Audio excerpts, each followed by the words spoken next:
topic of my speech is namaz. In the Arabic language, prayer is called salah. Namaz is the second pillar of Islam.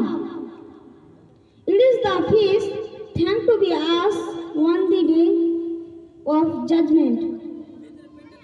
Namaz is the only way to be communicate with Allah.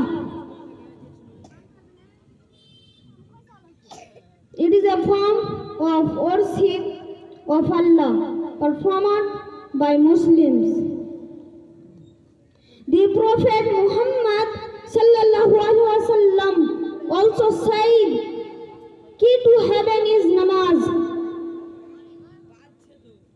Namaz has been compulsory for Muslims 5 times a day.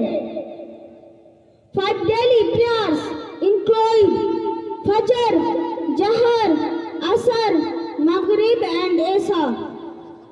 Namaz reduces stress.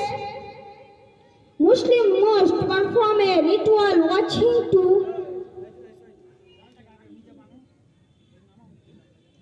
Namaz reduces stress.